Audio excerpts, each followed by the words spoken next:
Hi, this is Amanda. And this is Lindsay. We're True Creeps. Where the stories are true. And the creeps are real. We'll cover stories from grotesque gore. To the possibly plausible paranormal. To horrifying history. To tense and terrible true crime. And everything else that goes bump in the night. We want you to join us while we creep. We cover mature topics. Listener discretion is advised.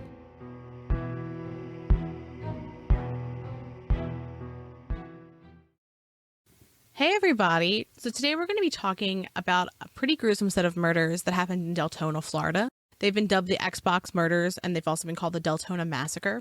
Our primary source of information from this was court docs, and what was nice about this was that we got a very detailed perspective about what happened in the nights preceding the murders, and oftentimes from the perpetrators. There were some things that were contradictory, so as we approach those facts, we'll mention those. It'll also be pretty clear because one person will have said this, and then we'll have a different perspective. So we're going to start with the victims, and there was 6 of them for this case, and they were all relatively young adults. The first one is Erin Bellanger, and she was only 22 years old. She was Bill Bellinger's only daughter, and he spoke publicly about how horrific it is not to only lose your child, but to lose them in such a brutal way. And it's horrific. We'll get into the details. Something really sad, too, that I found out is that he didn't find out about Erin's death until the following day after he got home from work. And the way that he found out is a cousin called him and said she had heard that Erin was murdered last night. So he wasn't even contacted by authorities. He was contacted by what he described as a cousin. How bizarre. Yeah, awful. And in one interview, he was just talking about his little girl. And he said that she was overall a good kid and she was very active. She liked to read. And then jokingly, he said she liked to be the boss, which I thought was cute. And as he was talking, he talked about, too, that he sent her to Florida. So he was the one that recommended going to Florida because he thought that she would be close to some of her family members, which her grandma lived there part-time, her cousin lived there, and he thought overall the economy would be better, especially for a young adult starting out. It would be easier to get a job, there's more opportunities. So he was kind of being selfless where he's like, I want my baby with me, but I also want her to be able to grow and learn and have more opportunities. So he sent her there.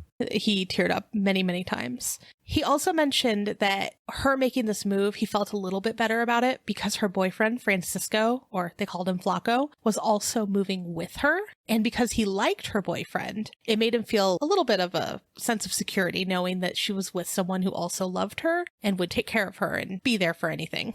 And then unfortunately, one of the other victims was her boyfriend, Francisco Ayo-Roman, who, again, they called Flaco. He was 30 years old. And Flaco's family described him as always smiling and said that he wanted to become a nurse. And he had actually already completed his nursing education in Puerto Rico. So from what I understand, he lived in Puerto Rico, and then when he moved, that's when he met Erin. And her dad was jokingly saying, like, he didn't even know much English, but he taught us how to communicate. Like, he taught us Spanish, and it was like they had a really cute relationship. Another victim was Michelle Nathan, who was 19. And Kay Shuckwit, Michelle's mother, said Michelle was, quote, not just my daughter, she was my best friend. Breaks my heart. Michelle wanted to go to college to be a veterinarian, and her mom described her as loving all animals. She was like big or small, she loved them. Yeah. So another one of the victims was Anthony Vega, who was 34. Nancy Cordero, who described herself as Anthony's little sister, she said that she looked up to him and said that he was her Superman. Robert Gonzalez was 28, and his family and friends called him Tito. His mother, Tina Gonzalez, said, our lives have become an endless pit of pain. There is no greater pain than to lose a son. My last kiss was placed on a cold casket. Ugh. And just, I mean, we talk often about parents, right? And how painful it is. And that's not surprising. The natural order of things is not children, then parents. It's just so terrible. The last victim and the youngest was Jonathan Gleason, who was just 17. During the sentencing part of the trial that we'll eventually discuss, Jonathan's mother, Patricia, and his sister, Melissa, told the jurors that he was an honor student, a dancer, and a musician. He had wanted to become a doctor. His mother said he was wise beyond his years. And Jonathan's actually the reason why we're talking about this case today, because one of our listeners requested that we cover this case because there are some current case happenings and because they personally knew Jonathan. They described Jonathan as a joy to be around and that he always tried to make those who were around him happy. Aww. Our listener said that Jonathan had a bright future and said, I don't know many examples of better humans than him. I was going to say men, but he didn't get a chance to grow up. He was just a kid when this happened to him, and he didn't deserve this. really sad. It's heartbreaking. I don't often hear of murder victims where I'm like, yeah, it was a good thing. But I will say that for this particular group of people, the world was brighter with them in it. Like, there's no doubt in my mind. Yeah. Because we're like, as we talk about each one of them, everyone talked about how that person's presence in people's lives made other people's lives better. Like, these were just good humans.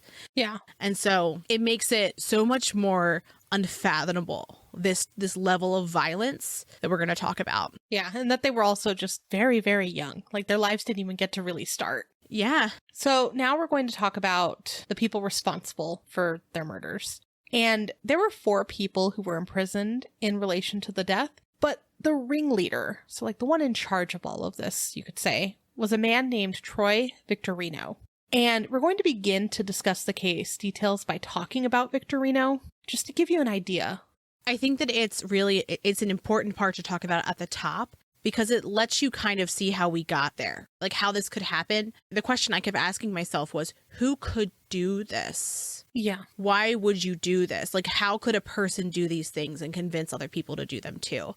And when I was reading about this was one of the last things that I read. It was discussed during the sentencing phase of the trials. So this was the last thing I read. And I was like, oh, this frames everything. And understanding this in the beginning, it gives a perspective of how we got here and how many times our system failed to stop this person from hurting more people. Yeah. Yeah. So he had head injuries when he was 4 and 14. Victorino was physically and sexually abused as a young child. He was admitted to the hospital when he was 8 because he was suicidal. It's very early, and that's really sad. Yeah. This is tragic. Victorino spent a month and a half in a psychiatric hospital when he was 9 years old. He was diagnosed with early schizophrenia, bipolar disorder, and atypical depression. When he was young, he reported hearing voices calling his name. We've heard that in a couple cases before, like where they hear voices or they're talking to someone that's not necessarily there. As a child, he would sleep with a baseball bat. Victorino was first convicted of a felony when he was only 10 years old. He attempted suicide again when he was 14. And then when he was 15, he began attending a school for children who suffered from psychological problems. Victorino was sentenced to 5 years in prison when he was just 16. He had once been convicted of beating a former friend by crushing his face with a stick, which blinded him in one eye. And then he impaled him. He only served 6 years of a 15-year sentence, and he was released in 2003. Shortly before what we're going to talk about happened.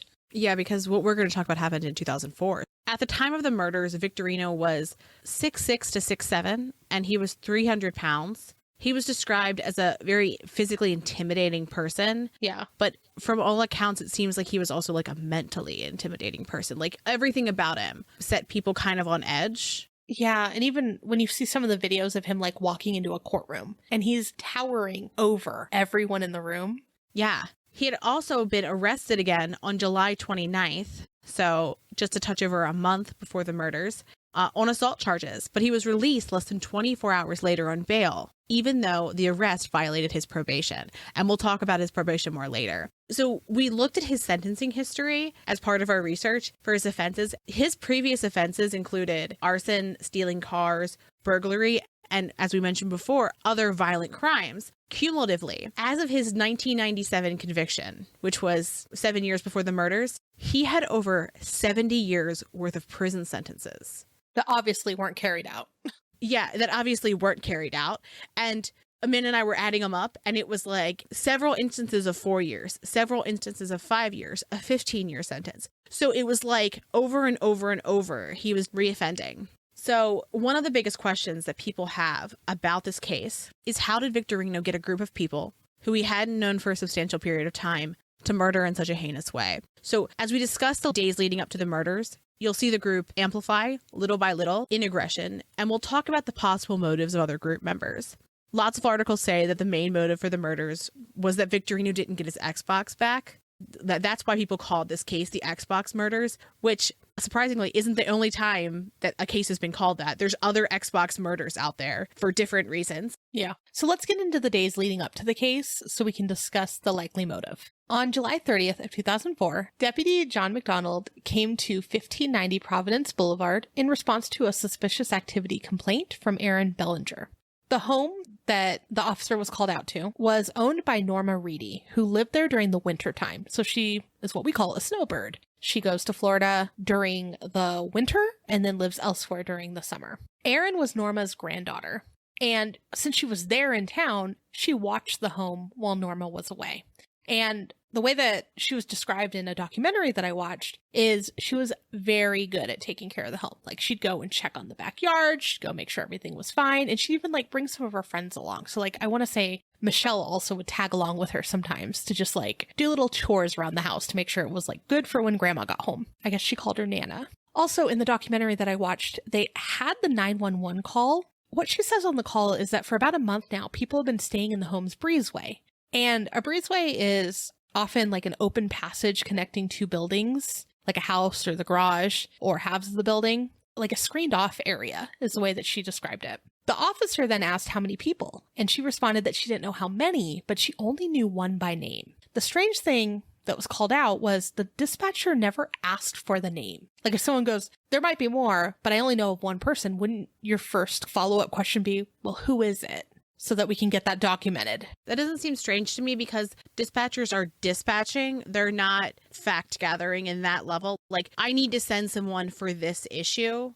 Now, that being said, though, if they had taken that name and they had run his name, they may have done very different things. Yeah. Oh, I thought my understanding, and I could be absolutely wrong, is like a 911 operator wants to gather as much information as they can in a timely fashion that makes sense in case the call gets disconnected or something happens. I see it both ways. Like, yeah, oh, someone's been here, no one's there now, so she's not in immediate danger. But then also, I feel like someone should have asked her, but who? Who is there? Yeah, the question should have been asked by someone. By someone, yeah. So no one had permission to live in this home while her grandma was away. But her grandson, Joshua Spencer, did have a key to the home. And that's from when he lived with her. Although Norma thought that she had gotten the key back from Joshua, it seems like it was up in the air. Just to paint the picture a little bit better, Joshua is Erin's cousin, so like same grandmother. Amanda Francis and Brandon Sheets were in the home. When Brandon and Amanda were questioned by Deputy McDonald, Amanda said Troy Victorino had given her permission to be there, and Brandon claimed Joshua Spencer had given him permission to be there.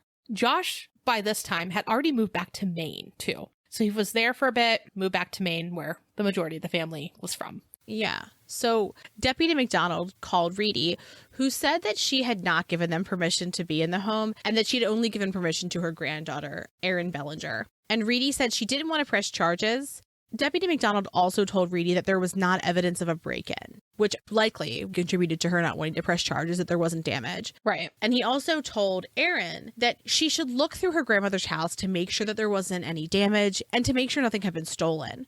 While he was walking around, he noted that it looked like somebody was living in the screened-in area of the home because there was bedding and personal belongings. I'm sure Erin was like, saw it. That's why I called. Yeah. And so McDonald then suggested that Erin figure out who owned the items that were in there and return it to them or just get rid of it. Makes sense. Don't have it. You don't want that person's belongings because they're going to return for it. Yeah. And just as a note, too, Reedy had met Victorino through her grandson, but she hadn't given him permission to live in the home. And she wasn't aware that Joshua had said that he could live there. She wasn't aware of any agreements between anybody and Victorino, or anybody, period. Yeah. So rather than these murders being motivated by Erin withholding an Xbox from Victorino, it's thought that Victorino's eviction from Reedy's house is what sparked his aggression. Right. To me, it seemed like an obsession. There was items that he wanted that seemed important to me, but his response was so disproportionate for this perceived slight. Right. And the items you're talking about is what was left in the home. So he wasn't there at this point, right, when she called the police. Mm-hmm. But his items were there, including an Xbox. I want to say there was like clothing and just like general items. Just a box of papers. Yeah. To me, it didn't seem like it was like trunks and trunks worth of stuff. It was just like what he was moving about with him. Yeah, for sure. So on July 31st, 2004, Flacco and Erin met Deputy Searstorff at the Providence Road home, which was her grandmother's house. Erin reported that a DVD, VCR player, and a CD player had been taken. While at the home, Deputy Searstorff saw that there were clothing and shoes littered all over the house. Additionally, the deputy was not aware of whether Victorino had permission to be in the home. And there was also a box that had papers with Victorino's name on it. Erin was aware that Victorino had been staying in her grandmother's house, so she knew his name. But it sounds like no one really asked who he was at this point. Later on that same day, July 31st, Victorino went to the Telford Road home. And the Telford Road home is actually where Erin and Francisco and some of the other victims lived. Some were just visiting, but it was actually some of their home. Kimberly Ann Jenkins, the girlfriend of Jonathan Gleason, was at the house when Victorino was there. She said that he was threatening and that he said if he didn't get his stuff back, he would do any means to get it back. And okay, I can see why some people were like, oh, this was motivated by stuff. I still don't think that it was stuff. I think it was the eviction. Yeah, I think it was like he felt slighted. Exactly. Erin didn't give him his belongings, and she said that was because she was scared. She also didn't have everything at the Telford Roadhouse. Victorino's belongings were with a few different people because they had said to get rid of it, different people took different items.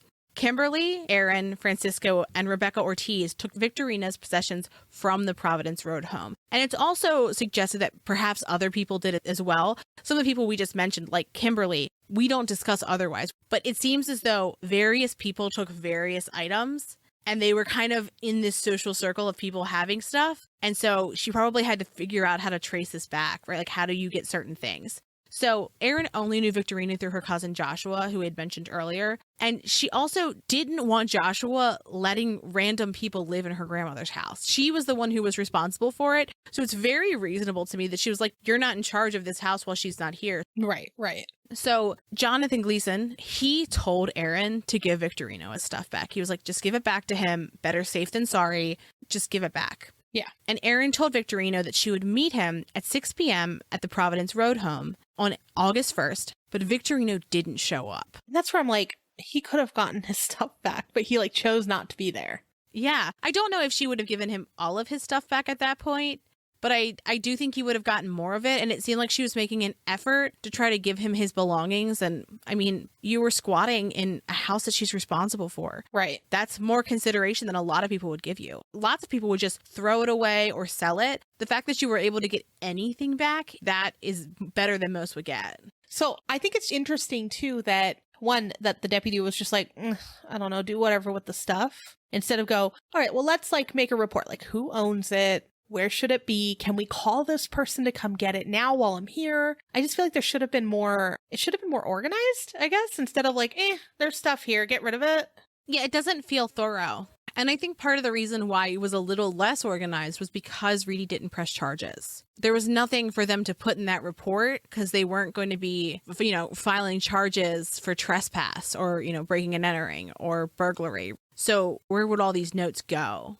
And to what end would they be taking them? And I think in absence of a crime, they have no reason to be involved. Yeah, it's just very weird. Like, this person can't be here, but just get rid of the stuff? I don't know. It's strange. But I also think if they had taken his name in the beginning, this response would have been different. It definitely would have, yes, because of how many priors he had. Well, and not just priors, but violent priors. Yes. I think that would have really, I would hope that would skew how they would respond to this. They would go, oh, perhaps we should be here and you call him now and he comes and gets the stuff while we watch something. Exactly.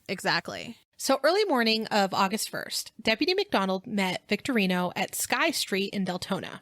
Victorino claimed that his personal belongings had been stolen from the Providence home, and Deputy McDonald told him to make a list of what had been stolen. Reasonable, absolutely. Victorino had not seen that his belongings were taken, though.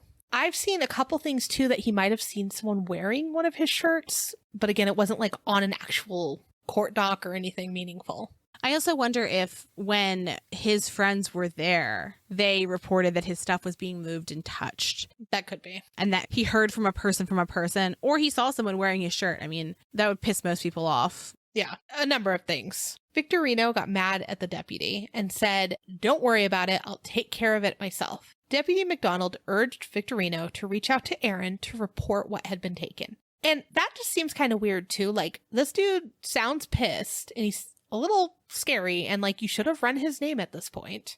And you're just like, oh, go see this 22-year-old girl and take care of it yourself. Like, after he just like made a threatening statement doesn't make sense to me. Yeah, it's bizarre. And just the response of, I'll take care of this myself because you don't want to make a list. Like, I understand if not everybody's a list maker. Like, if you're saying things are stolen, tell us what's stolen. Yeah, well, and also, likely Erin would need a list of what she was going to go find. Later on August 1st, around 8 p.m., Victorino went to the Telford Lane home, which was Erin's home. Flacco gave him 2 bags of his clothing, but that wasn't all of his possessions. And notably, he said that he was missing a GameCube and I believe 2 Xboxes. Later, on August 1st / August 2nd, because we're talking about the wee hours of the morning, around 1 a.m., Robert Anthony Cannon, who was 18, drove the group over to Erin's house, the Telford Lane home, and parked in a neighbor's yard. And the group we're talking about included Victorino, Jerone Hunter, who was 18, Michael Salas, who was 18, Brandon Graham, who was 18, Chad, Ricky, and Chris, don't know their last names, Mike Wilkins, Andrew with an unknown last name, and 3 sisters named Nicole, Crystal, and Naomi. Their last names were not included in the court docs either. From what we saw, Cannon, Salas, and Graham had recently met Victorino before they agreed to help him get his stuff back. And, as we noted, right, he's significantly older than them. They're actually 10 years younger than him. He was 28.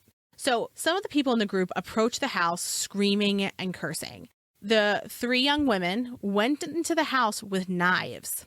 Victorino, Salas, Cannon, and Graham, and Hunter all remained in the vehicle. The young women came back out a few minutes later with Victorino's CD case. Flacco stood at the front door and said he was calling the police. Flacco's friend, 19-year-old Abby Vasquez, was also there, and Hunter yelled for the people inside the house to come out and fight. Some of the people in the group slashed the tires of some of the Telford Lane residents' cars, and then the group left. And Abby Vasquez's tires were slashed.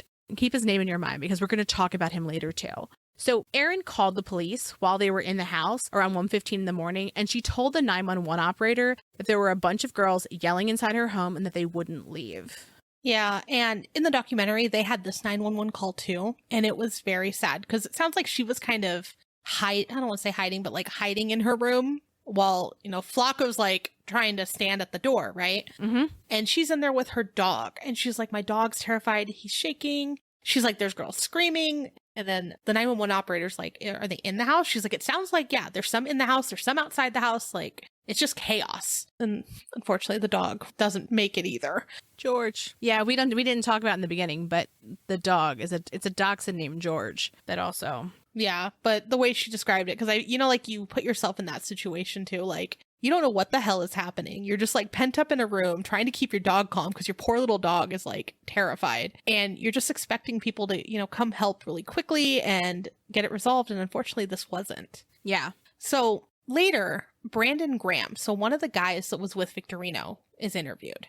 And he says that Troy Victorino hid in the car the whole time that night because he didn't want to be seen. And that's partly, because he had just gotten arrested. He was on probation, so there's a number of reasons why he did not want to show his face. And he says also during his interview that he thinks they took baseball bats up to the house, but he's like, it seemed like he couldn't really remember all of the details from that night. It was kind of weird. Yeah. So the group, Victorino's group, leaves before the police arrive. Multiple people that night say that Troy Victorino was there. His name was said by several different people as being at the altercation, even though he was never seen. And it makes sense because they're like, where's Victorino's stuff, right? Like, they're screaming at the door. Obviously, he sent them. So former state attorney John Tanner later said that this was a mistake made by police not looking into Victorino that night. Had they looked into him being connected to this, perhaps they could have stopped it. Now, Ben Johnson, the former Volusia County sheriff, also had something to say about this. And he said that even with the warning that he was there, so even though, they were told Victorino was there, no one could tell them that they definitely saw him. And he's like, we can't make up charges to put someone in jail. Interesting. So, that makes sense. Oh, you think he was here, but did you see him? Where was he? And no one could, say? But also in the same regard, they could have asked Reedy if she has changed her mind on pressing charges. Mm-hmm. Especially if, Erin said, now I'm being harassed by them. And they're bringing, people to my door in the middle of the night screaming. I feel like any grandmother would be like, oh my gosh, get that person off the streets. Yeah, absolutely. So Flacco was very worried that night about Erin, especially. So he called Erin's dad. And Bill, Erin's dad, spoke with Erin. And later, when he's interviewed about it, he was like, she was very scared. And he was trying to, make her feel a little bit better. He summed it up to, they're just a bunch of punks. They're trying to scare you. And he also said, if you're that scared though, Erin, come home. And she's like, oh, no. Wrote it off. Yeah. And in the interview, he had tears coming down his face. And he's like, I just wish she would have come home. Like, he didn't know it was that bad. Because he's like, yeah, this group of people are just bothering her. They're being loud and annoying, but like, not going to hurt her over stuff. Also, a group of like young women running in, stealing a CD case. I mean, maybe they have a knife, but they're just grabbing a CD case. It's alarming, but it's not scary to me, right? Like I would be alarmed and my guard would be up, but no one could have guessed what was going to happen. Exactly. With the exception of the people who had Victorino's criminal history. They are the people who should have predicted that this was escalating and getting worse and worse and worse. Absolutely. So then, remember, this was like around 1:15 that she had called the cops first time. At 3:41 a.m., she calls the police back because there was banging at the door again. And she thought the group was back. All night long, these people are harassing them. Yeah. So per the court documents, quote unquote, a few days later, which is not a precise measurement of time, the group met up at a local park to quote unquote fight some kids. And they wanted to fight these kids because they had beat up Cannon and Salas. And apparently Cannon had actually been beat up pretty badly. Some of the group brought bats. Cannon had a gun. Graham knew some of the people they were going to fight, and they did not live at the Telford Lane home. Keep that in your head. The people they were supposed to fight didn't show up. So they all get back in the car. I'm assuming it's Cannon's because as we discussed them going to and fro places, it's always Cannon driving. But as they left, the other group drives by in a car. So they followed them. And Victorino, from what I've seen, shot the gun at the other car. And I didn't see that there was injury to the other group, but you just can't go around shooting cars. Right. And it shows that like he had issues, or at least his group had issues with many different people at this time. Exactly. Right. And keep in mind, right, the people here, he's quote unquote, like backing his friends up. Yeah. His problems aren't with this other group. He's there for Cannon and Salas.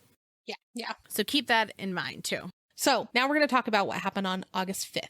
And Victorino had a check-in with his probation officer that day. The probation officer could have had him arrested for violating his probation, but he didn't. A lot of people theorize that he was also intimidated by Victorino, and like, had he like mentioned, oh, well, we're going to arrest you today, like he might have been in a room alone with him, and maybe that was intimidating. Okay. But also like you're in the wrong profession. Yeah, like that's literally your job. Like that's your number one part of your job is to do that. Yeah. Then something that I saw that was very interesting and like kind of weird is in the documentary, they did say that there was a warrant for a violation of probation that, quote, came down hours after the murders were committed. So at some point between the 5th and the 6th, it does sound like someone put a warrant out, but it wasn't obviously in time. Yeah.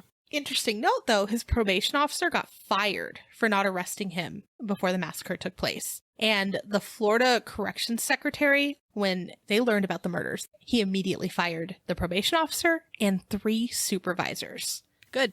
Yeah, because they dropped the ball, right? Yeah. So the rest of this that we're going to talk about happened throughout the 5th to the early morning hours of the 6th when the murders actually took place. Victorino claims that he went to the bar and then he went home on the night of the murders, which clearly he didn't. Yeah. According to the testimony from the trial, before the murder, Cannon, Salas, and Graham went to Victorino and Hunter's home. Victorino gave Cannon a gun, and some of the people had a problem with Flacco's friend, Abby. So remember, we mentioned him the night that the group came to the home screaming at the door, right? Well, Abby was part of that group that they had went to the park to meet, so like to fight each other. And again, the reason they had like issues with him is because Abby and a group of his friends had beat up Cannon and Salas at one point. So, like these people are feuding. Well, Victorino used that to his advantage and told them, well, hey, Abby is often hanging out with Erin and Flacco's home. Or perhaps, Abby was a twin, or perhaps his twin brother would be there too. So they're like, oh, like we could totally get revenge on this dude.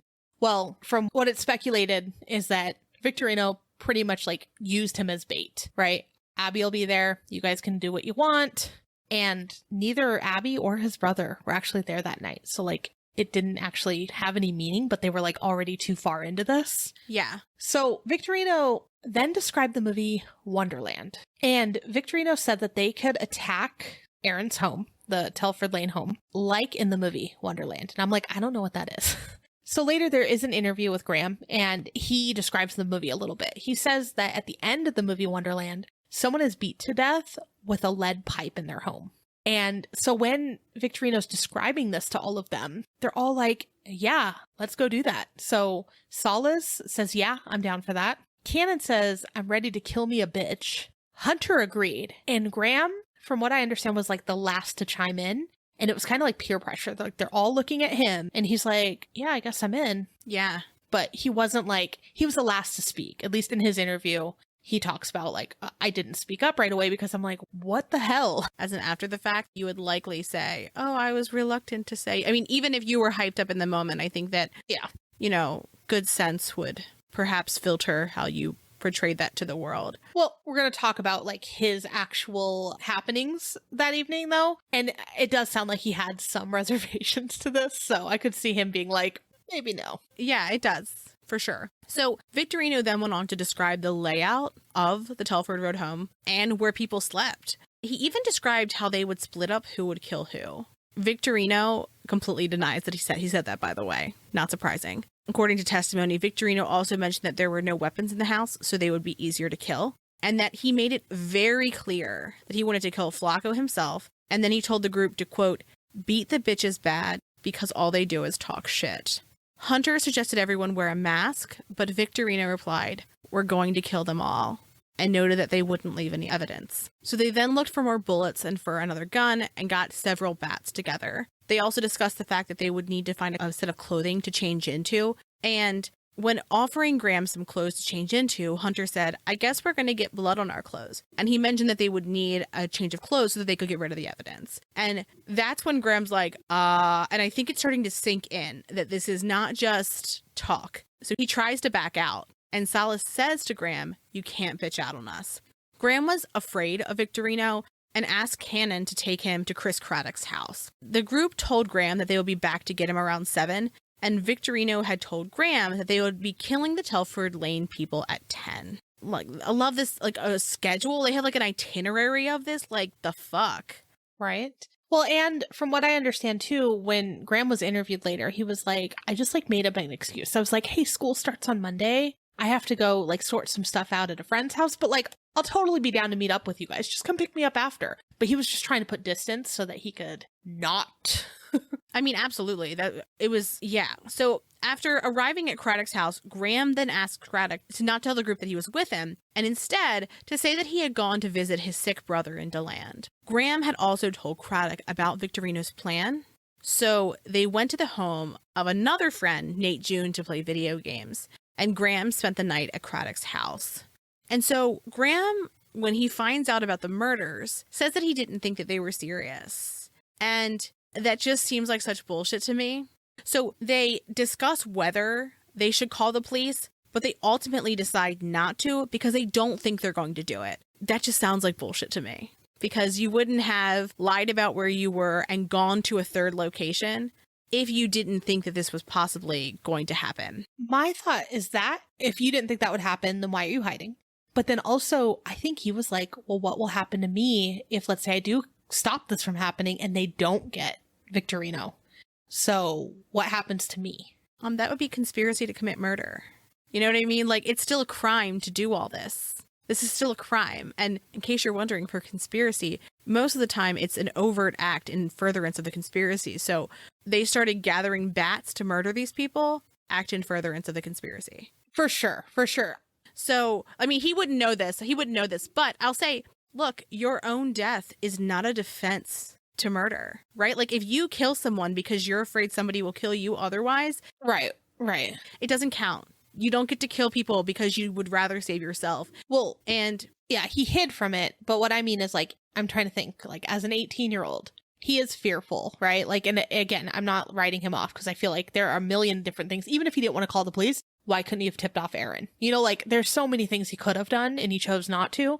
But I'm also thinking of, like, a scared 18-year-old, right? Yeah.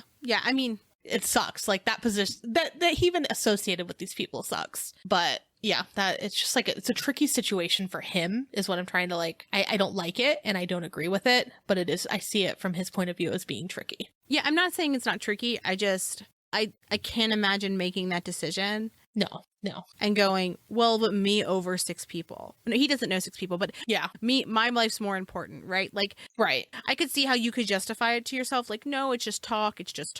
Yeah. Right? But like, A little ounce of him was scared and knew. you were scared enough to hide. Right. So per Salas, and again, this is from the trial, Canon, Victorino, Hunter, and himself broke into the Providence home to retrieve Victorino's items first. Prior to the murder, Victorino said, "When I come out, nobody is going to be survivors." And in one of the interviews too with Graham, he mentioned something like, he was like, "I don't care who's in there. I don't care if there's women. I don't care if there's children in there. You kill everyone." That sounds scary. That sounds very scary. Gross. It does, right? Like, to be in the room with somebody who's saying that. And like, from all accounts I see, he seemed serious. Absolutely. And obviously, like, everyone was scared of him, right? Even including these 18-year-olds. They were like intimidated and scared. And they knew that he had done things before. They had seen him. They were intimidated by him. They were scared of him. And it's awful. So prior to the murder, one of Victorino's co-conspirators would later say that Victorino, quote, wanted us to fight some kids to get his stuff back. It's interesting that that's how they would sum it up so quickly, right? That like, just Right, like just fight, even fight. Yeah. When later they would say like, they are defenseless. Right, exactly. So before going to the Telford home, they attempted to steal a car, but they were unsuccessful. It's very interesting though, because it sounded like Victorino did that many times and then Often. was now unsuccessful. I don't know the details on what happened, but it's interesting. Yeah. So now we're going to talk about the murders. So Victorino, Hunter, Salas, and Cannon entered the Telford home in the early morning hours of August 6th, 2004. And remember, Graham did not accompany them. He was hiding out at a friend's house, but originally he was in the plan to be there as well. Victorino looked in the windows to see where the people in the house were. So like what rooms they were in, what they were doing. Yeah. At this point, Salas and Cannon said that they didn't want to continue. So they're like, oh man, we're actually here. Never mind. I would also imagine that point, like if he's saying who's that he can see, he did not mention Abby. That's true. That's true. Right? So they may be like, well, we're out. Like, our reason for being here is not here. Yeah, I didn't even think about that. That makes sense. Where they're like, the person we want revenge on isn't here. So like, what's the point?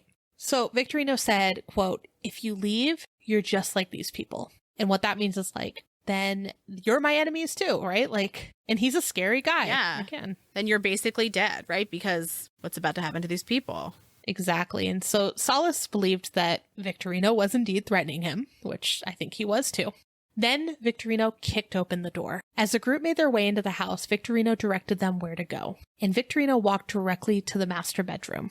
Hunter went to Jonathan Gleason, who was sitting in a recliner, and he hit him about a dozen times because he thought that Gleason was lying about not knowing where the belongings were. Jonathan tried to get up. As he did that, Victorino was leaving the master bedroom, and he hit Jonathan in the back of the head with a bat. And after that, Jonathan didn't move again.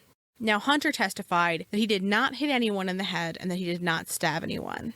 So, per testimony, Victorino then instructed Hunter to go help the others. Hunter then went into a room where Cannon and Anthony Vega were and saw that they were, quote, unquote, swinging at each other.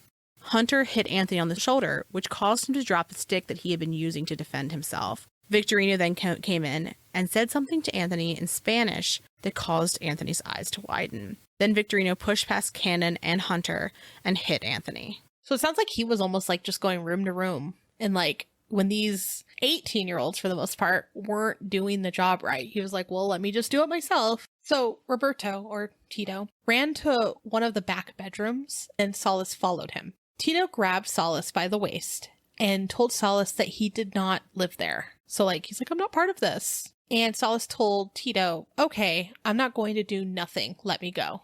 Then Salas hit Tito in the back with a baseball bat. Salas then called for help with Tito. Cannon came in and helped beat Tito with his bat. So two of them essentially went after him. Victorino told Cannon to go back to the car. Hunter would later testify that he did not attack anyone else and that he had begun to search the closets for the missing belongings. Salas, however, said that Hunter went into the bedroom and beat Tito to death. Salas pleaded for him to stop, but Hunter said he had to kill him. Salas said that he had lost count of how many times Hunter hit Tito with the bat. In this time, Victorino went back to the master bedroom where he called for Salas. Salas said that he saw Flacco on the bed and wasn't sure if he was alive. Victorino was holding Erin by her left foot and was holding a bat in his right hand. He said to Salas, quote, "Watch what I do to this bitch." And Salas left the room and was heading out of the house. All of this is very brutal. It's going to get worse. So Salas did not know whether Erin or Flacco were alive at this point. And when they eventually left the scene, Victorino told the group that he had put his bat in Erin and Flacco. Disgusting.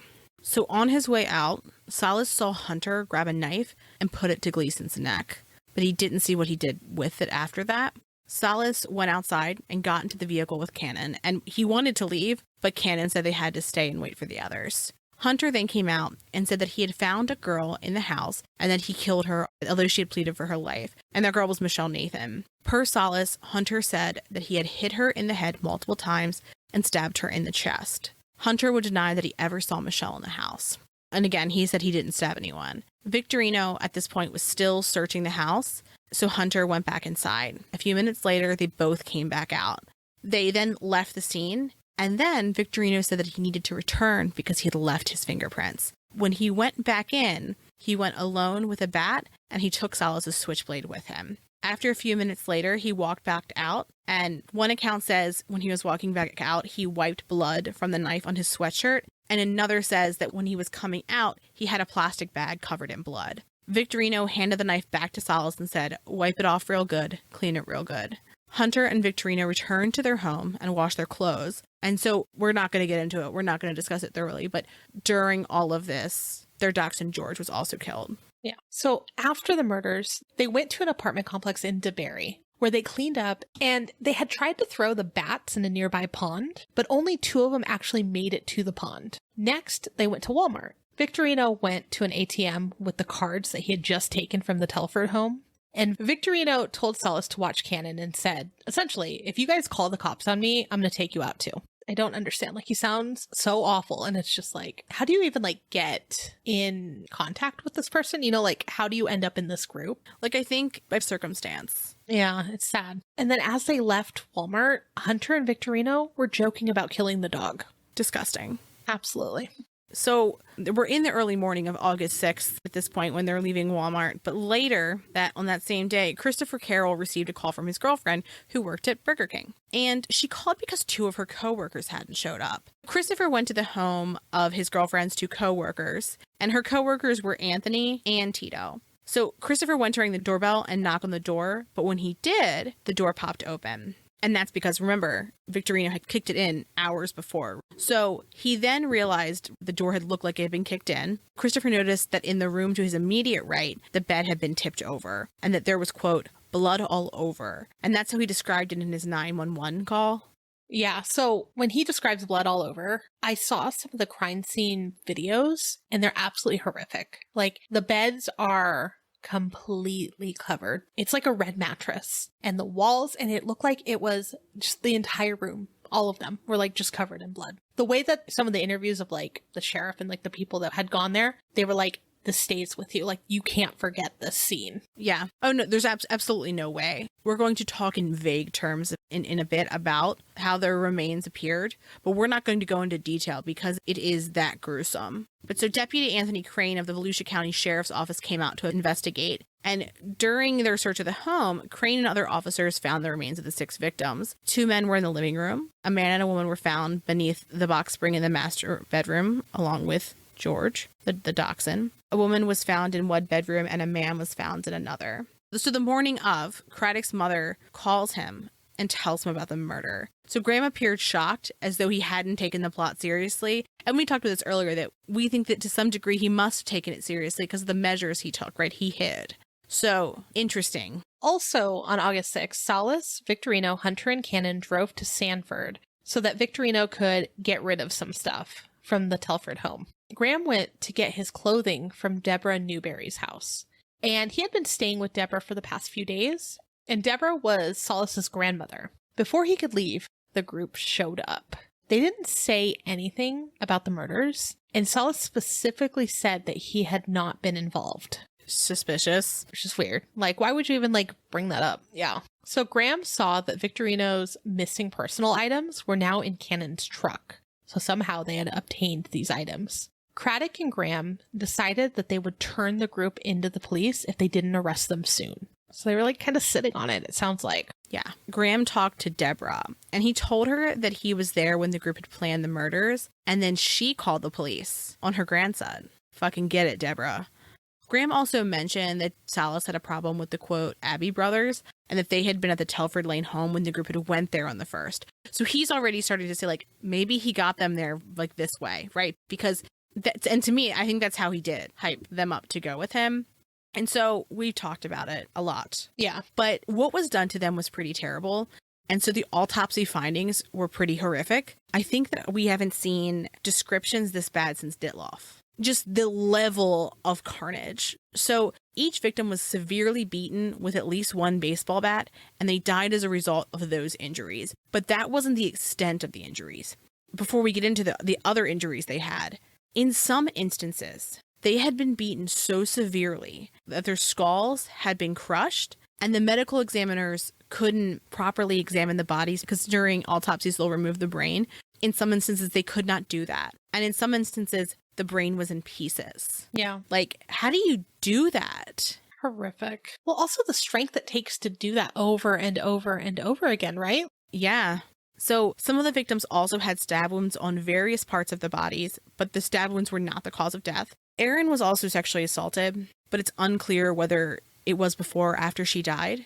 We're not going to go through piece by piece, but they were beaten severely. These were painful deaths. These were purposeful. These were not one blow. Well, and it seemed like when we were talking about what happened that night, right? That he was able to go from like room to room and kind of circle back. So you're like, what was happening during this? Were they dead? Were they not dead? And even a couple of the guys were like, I don't know if they were dead at that time. But like he continued to go back and do what he was doing. So it's horrible. Again, like the videos of the crime scenes after they had removed the bodies was horrific to even look at. I can't imagine what they went through. So the investigation. The crime scene investigator, Stacy Colton, documented the placement of the victims, furniture, and other pieces of evidence. She also photographed the damaged front door, took photos of the shoe track impressions, and collected a knife handle that was separate from a blade.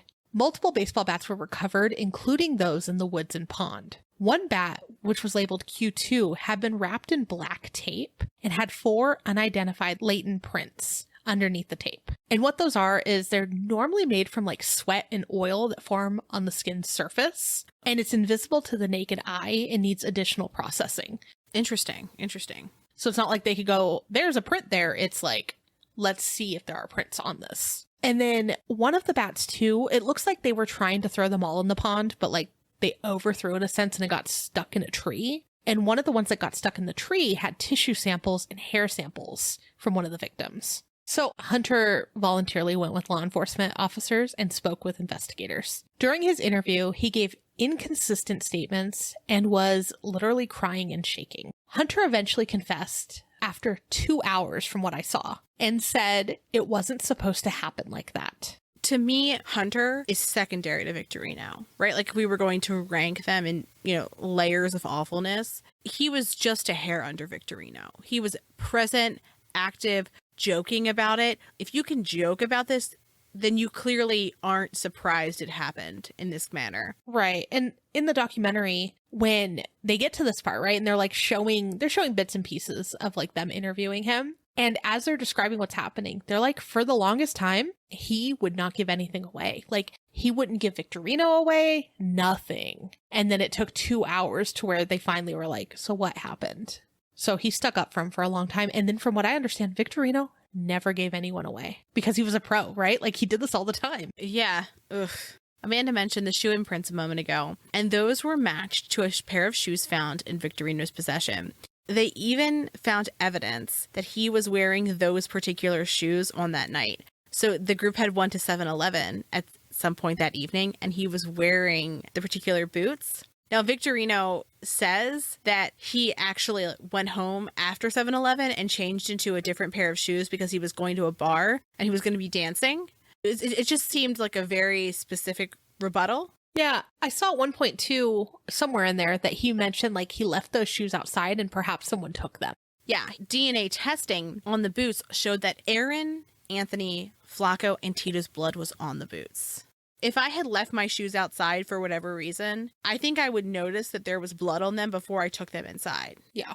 So let's skip ahead to the trial. During the trial, the jury heard Christopher's 911 call, as well as videotape evidence from the scene, which included the way that the bodies of the victims were found. Salas, Hunter, and Victorino were all tried together, and they all testified. Cannon pled guilty and agreed to testify in exchange for a life sentence.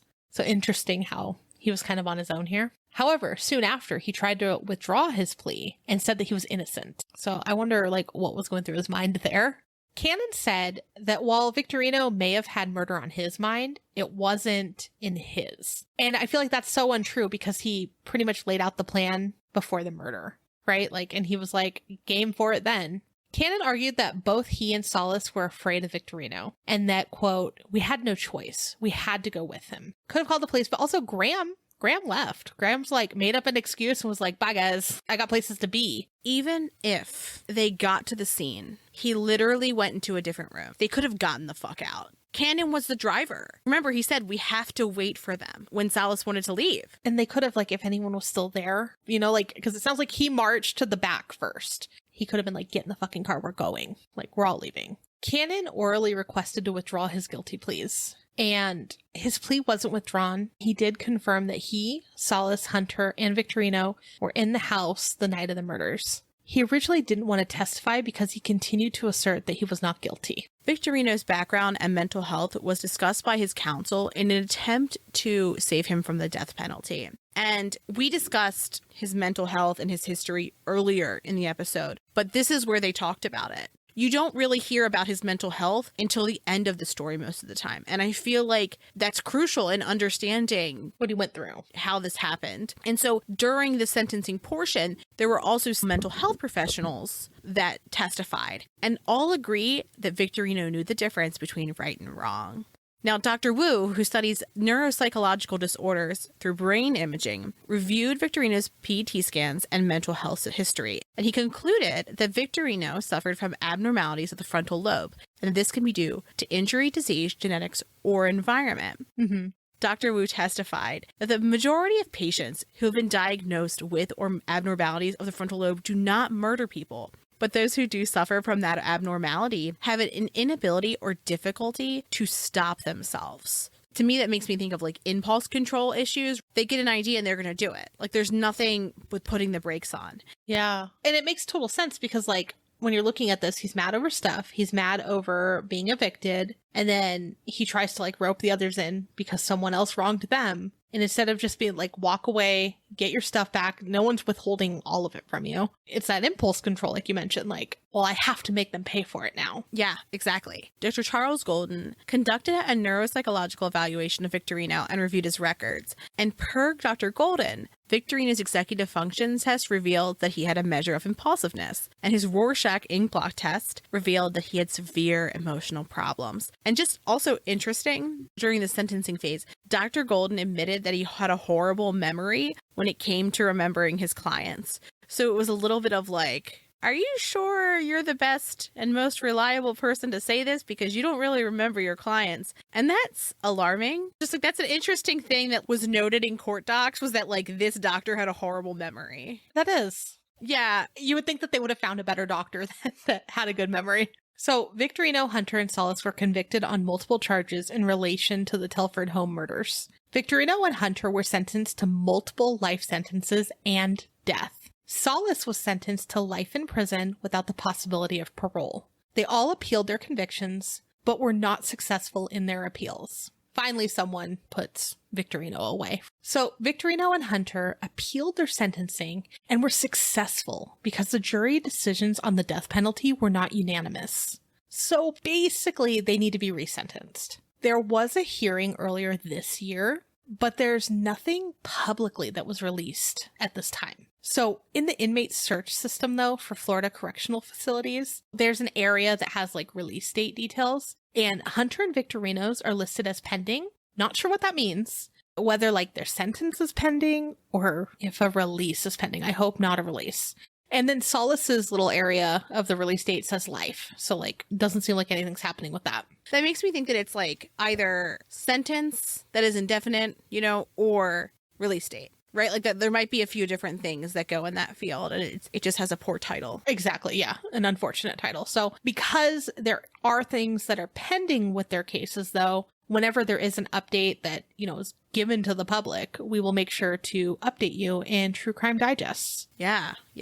We'll definitely keep an eye out for if they're resentenced and how that goes. It's just awful. It took this to actually put him behind bars for a longer period of time than he usually was. When you think of where it started, right? There's someone staying in my grandmother's house. They don't belong here. I'm watching her house and she said nobody can live here. That's what you kill somebody over? Or that paired with they have your stuff. Like, it's wild to me that you can escalate that quickly. And to me, that makes me think that it was not a matter of if, it was a matter of when. Yeah. And that the fact that not all of them that was murdered that night even lived there. He mentioned anyone that's here is going to die. And it's just like, some of them were just visiting, some were just friends, some didn't actually have anything to do with anything happening. And we're just at the wrong place, wrong time. Yeah, exactly. I do think that just the next person who crossed him was who was going to be the outlet for this level of aggression. Truly, truly heartbreaking. Yeah. Well, this is one of the more brutal cases that we've covered.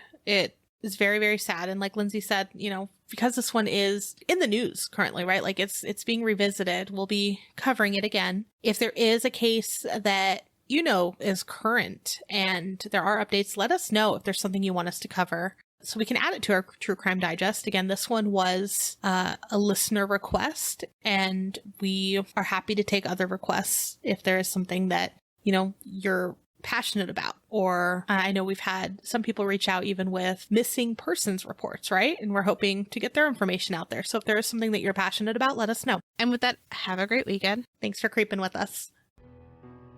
Thanks for listening. For more information on our sources, please visit our website, truecreeps.com. If you'd like to follow us on social media, you can follow us on Instagram at TrueCreepsPod, on Facebook at facebook.com/TrueCreepsPod, and on Twitter at TrueCreeps. We'd love for you to keep creeping with us. So if you like this episode, please subscribe, rate, review, and share the show with your fellow creeps.